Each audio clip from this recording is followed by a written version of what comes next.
datang di berita hari ini. Efisiensi anggaran pendidikan di Indonesia. Smart move atau cuma gimmick ya?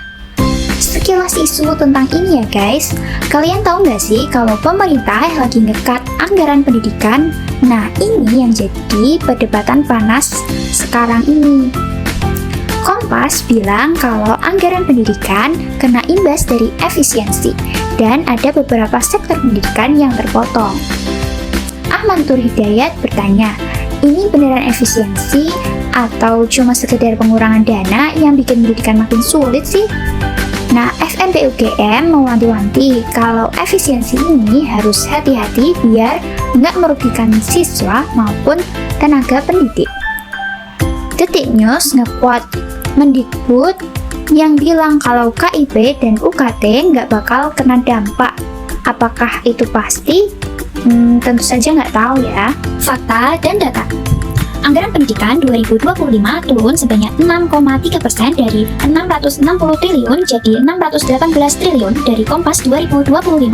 Ini jadi salah satu pengurangan terbesar dalam satu dekade terakhir. Dana BOS atau bantuan operasional sekolah berkurang sebanyak 10% di beberapa daerah yang bikin sekolah harus cari sumber pendanaan lain buat operasionalnya dari FEB UGM 2025. Gaji guru honorer terdampak, terutama di daerah-daerah yang sangat bergantung pada dana BOS. Sekitar 35% guru honorer terancam kehilangan intensif tambahan akibat pengurangan anggaran. Dari Ahmad Nur Hidayat 2025. Subsidi UKT tetap, tapi anggaran beasiswa LPDP mengalami pemotongan sekitar 5% atau sekitar 1,2 triliun yang bisa mengurangi jumlah penerima beasiswa tahun ini. Dari Detik News 2025. KIP kuliah tetap aman, tapi pencairannya lebih lambat dibandingkan tahun sebelumnya, yang bikin mahasiswa harus mencari dana tambahan sementara. Dari Kompas 2025. Pemerintah beralasan pengurangan ini buat mengatasi defisit fiskal dan meningkatkan efisiensi belanja negara. Tetapi banyak pakar yang skeptis, apakah pemangkasan ini beneran efisien atau cuma sekedar pemotongan anggaran tanpa perhitungan matang. Dari Kemenko 2025. Pakar pendidikan dari UGM menyoroti kalau efisiensi ini bisa memperburuk ketimpangan akses pendidikan, terutama buat sekolah di daerah terpencil yang udah terbatas fasilitasnya. Dari FEB UGM. Bagaimana ya? Apakah sumbernya valid? Tentu, tapi kita tetap harus kritis, jangan menelan mentah-mentah semua informasi yang ada.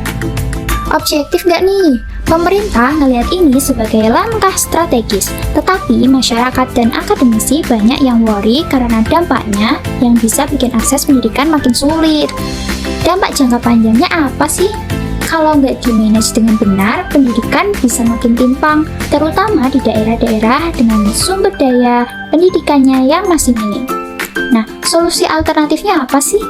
Pemerintah seharusnya lebih transparan dan alokasi anggaran dan mencari sumber dana lain buat pendidikan, misalnya dari pajak perusahaan besar atau alokasi uang dari sektor yang kurang tepat atau yang kurang urgent.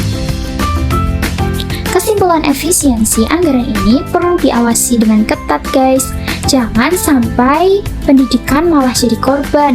Pemerintah harus transparan dan tetap memprioritaskan kualitas pendidikan. Kita sebagai generasi muda harus peduli, jangan cuma scroll TikTok aja, tapi juga peduli sama kebijakan yang berdampak ke masa depan kita. Sekian, terima kasih.